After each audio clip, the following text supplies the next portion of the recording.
Good morning, everyone. Just made my little fasted drink in the morning. Consists of 5 grams EAAs, 5 grams glutamine. Sort of just gonna get the gut motility set right for the day. Obviously, this is very important because of how much it gets depleted in someone like a bodybuilder, myself, or a wannabe bodybuilder. So did my morning peppies, my NAD and my MOT-C. Dosing, I can't really remember. I sort of just reconstitute it. And then I remember how many units to take instead of the actual dosing. But if you are interested, I can have a look and figure that out for you.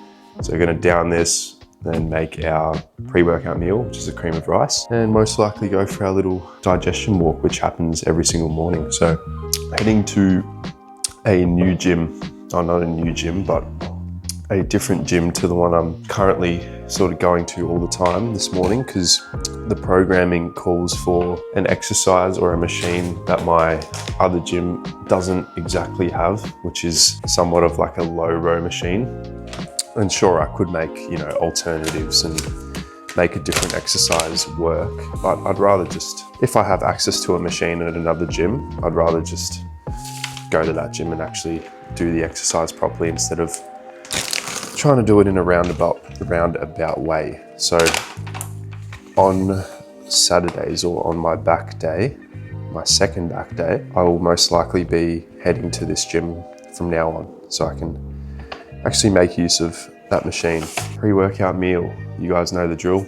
Food's up a little bit, so I've got 120 grams of cream of rice. In this too, I like to, because I track my, my sodium, potassium daily, so I like to just put 6 grams, which is what I have every single day of heart salt, in this little container, pre-measured, and then in each meal I'll sort of just sprinkle what I think is the right amount, which is about 1 gram. So 1 gram per meal. I have 1 gram in that drink as well, and then 2 grams of regular salt go in my intra-workout drink. Another addition to the supplementation list, I don't know if you could call it that, but I do have this every single day. It's just beetroot juice powder. So I have 3 grams of this in my cream of rice. I prefer doing it this way because it doesn't necessarily taste the best when you put it in a drink or anything like that, but because of how good this tastes, it sort of masks it all. So that's just gonna help with oxygen delivery, gym performance and stuff like that. And then just cinnamon, honestly, because that's just a flavor thing for me. But yeah, if you don't know how to make good cream of rice, which I didn't for the longest time, put it all in the bowl first. Then you're gonna do 5 parts water. So I've got 120 grams rice. I'll probably do a little bit less actually, but around 500 grams or mils of water. And then you're just gonna stir that bad girl until it sort of starts coming together. And then you put it in the microwave for the final touches, 30 seconds at a time, and then open it, stir, 30 seconds at a time, open it, stir. That way you don't get that clumpy shit that I used to make, which was disgusting. That's why I didn't like cream of rice for the longest time. But yeah, do that. Then I'll add my 30 grams of protein to this once it's sort of formed, and that way it doesn't go all runny as well. So you want to make sure it's dense enough for the protein to hold and not go runny. And then the last touch is 100 grams blueberries, 100 grams strawberries, both frozen, which then allows it to cool down and I can eat it straight away because I'm a fat pig and I don't want to wait to eat my food. So yeah, that's the breakfast of the day, or the pre-workout meal of the day. Honestly, my favorite meal I have. All right, that is pretty much the final product. Just gonna mix these frozen dairies through and that's the meal done. But yeah, as I said, down this, go for a walk. I like to wait about an hour and a half before I train after eating. That way we're actually making sure that the carbs are being utilized and we're not just logging our stomach, especially when I have an intra-workout drink with carbs in it. You're just piling carbs on top of carbs that aren't even digested yet, if you don't give yourself enough time. All right, time to dig in, polish this off, then start making our way with the rest of the morning routine. It's pretty, I don't know what you'd call it, but if you want to be successful or the best in whatever endeavor you're doing, and I know, look, I'm not saying I want to be the best bodybuilder in the world. It's probably not a possibility, but I want to make the best of the opportunity I do have. So your day in, day out has to look something like Groundhog Day. You can't be changing too many variables. Eat the same meals, eat them at the same time. these are going to optimize the results. And those little 1%ers do make a big difference when you're trying to be something. So important to create those habits and those routines. And also, once you get rid of those sort of really processed foods and bad for you foods, it becomes easy to actually adhere to something like this, because it's all just stems from dopaminergic activity. Like as soon as you eat that food, sends signals to your brain, releases those happy hormones, and then you become accustomed to that. So once you go back to clean eating, your brain does take a while to sort of do that dopamine reset and start enjoying the taste of whole, real foods again. But once you're in that cycle, it's very hard to break out of. So that's an important thing too. You got to understand food is literally become like a drug, and that's what it's designed to do. So you keep eating those bad foods, you keep having to go to the doctor and get medicine you don't actually need. So there's money in those people's pockets. And the reason I know this to be true is because I know I have a very addictive personality stemming from that dopamine reward system. And that's, resulted in things like, if I get off meal plan, it takes a fucking lot of willpower to get back on meal plan, because those foods are literally all I can think of. Same with, when I was partying and doing stuff like that, got hooked on shit like that.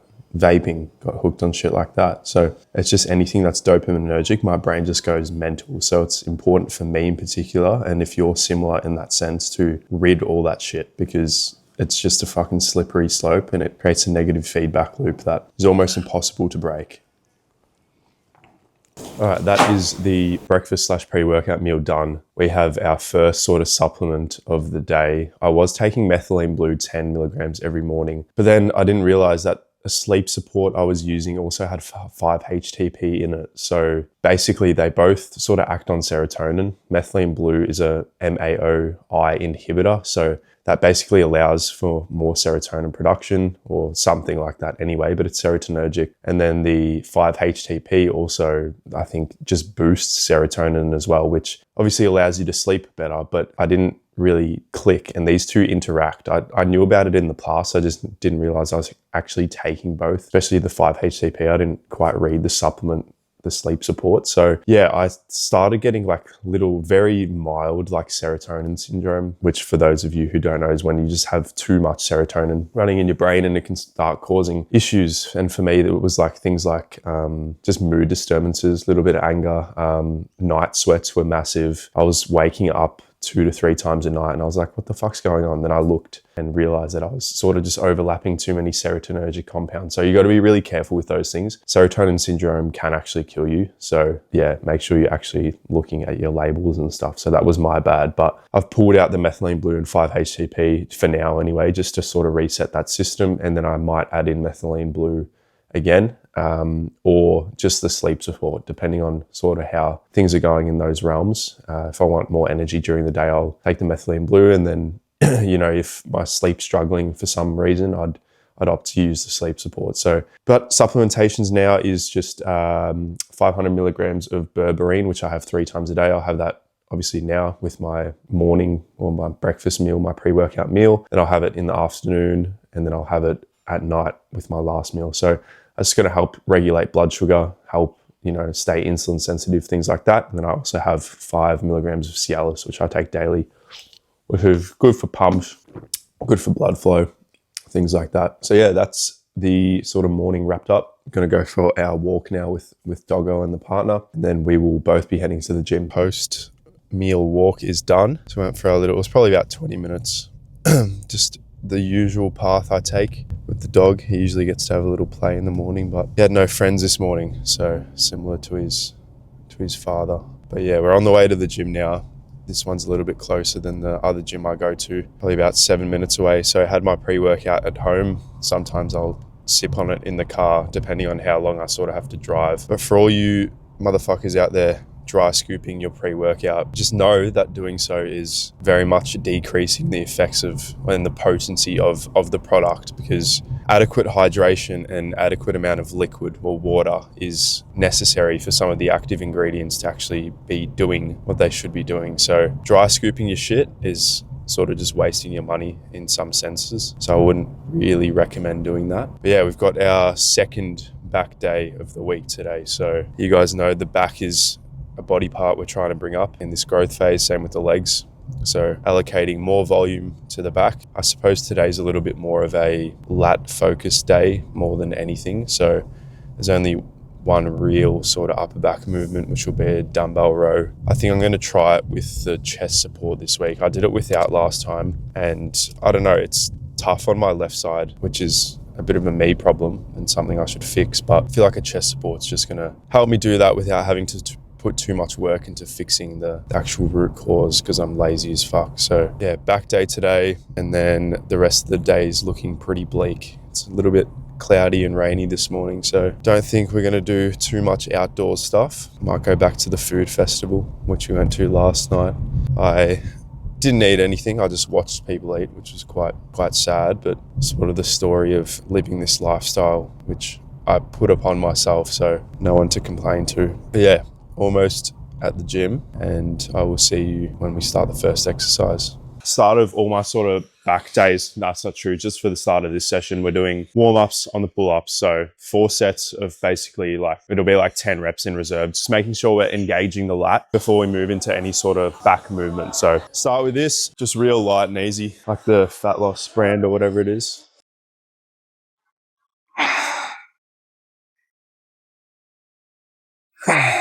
Oh, yeah. So as you can see, real easy, like no real intensity there at all. 4 warm-up sets there, then we'll move into our first lat movement, which is a single arm cable. All right, first exercise, we got a single arm cable. So making sure to balance out those imbalances that we have in our lats. Honestly, just grow them in general, because as I said, they're a weak point. Programming says 45 seconds rest, which is atypical. I didn't actually realize it said that till now, but we'll do our 4 sets. So our first one's like a sort of hard working set, hard warm-up set, then 2 sort of top sets, then we drop load 25%, and yeah, send it there.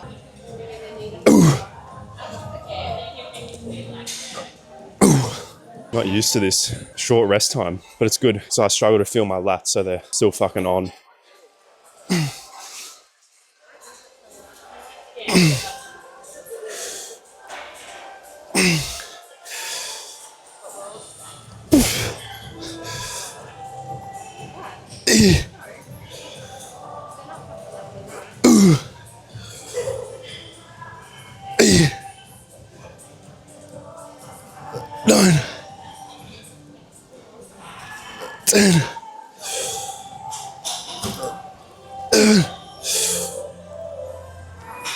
Sweet, that was 12 reps there with the heavier load. So I'll stick with that one for the next set. Probably won't get 12, but that's okay. Whatever we get, we get. And then, as I said, that last sort of 25% reduction.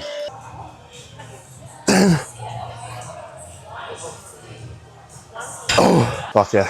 There we go, 2 sets there. I actually really fuck with that short rest period. 1 rep down for that set. Load reduction, last set, really focus on that squeeze in.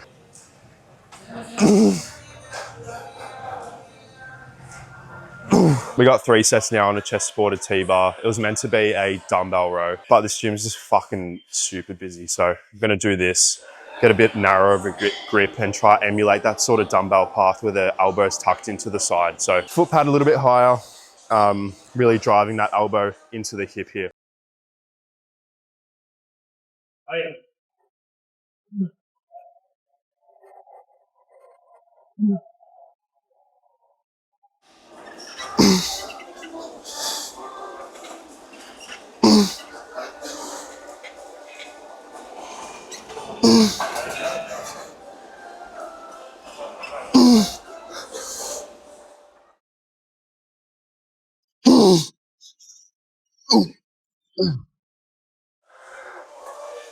Nice. So as you can see, really trying to tuck that elbow instead of doing like flare, which would be more of a, trap upper back movement. We're really trying to tuck that elbow, bring that lower back density in. So yeah, 2 more sets there and then move on.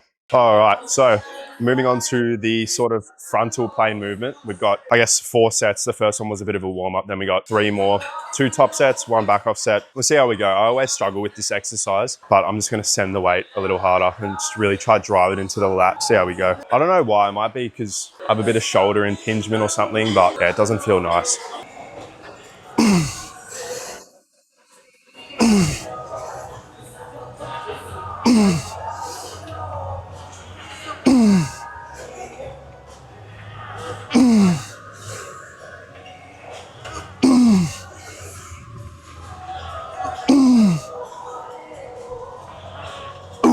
There we go. I feel like I got decent amount of lat there, but 80 for 12. We'll keep it at that same weight for the next set and then 25% drop off. Last back exercise of the day is a low row, which is pretty much why I came to this gym. My other gym doesn't have this variation. And even though it's techno gym, which I typically don't really like, it's actually a nice machine. So got 3 sets here, going heavier than last week. See how we go, eh?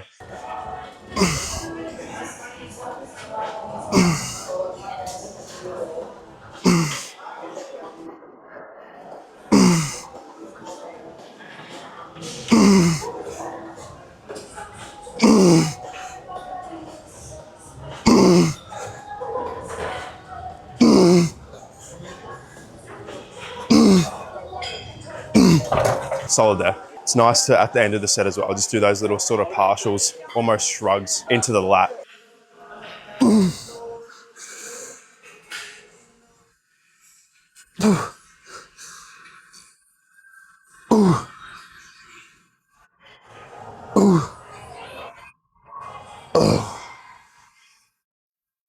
All right, that is all of rear delts done. Hanging leg raises. I'm fucking disgustingly terrible at these. So that's something I slowly want to start progressing. It's really difficult when you have a weak core, which I do, to actually brace in the hanging position. So I want to get good at these, especially to bring out those sort of lower abdominals, which is probably where I'm lagging in my abs the most.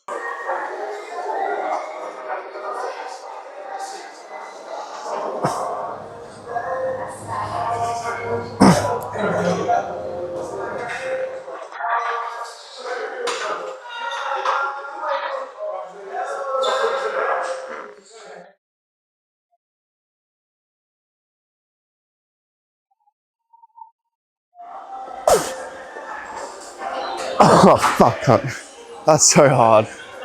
Oh, especially when you're fat and heavy. All right, 2 more sets there, and then we'll have a little pose and go home.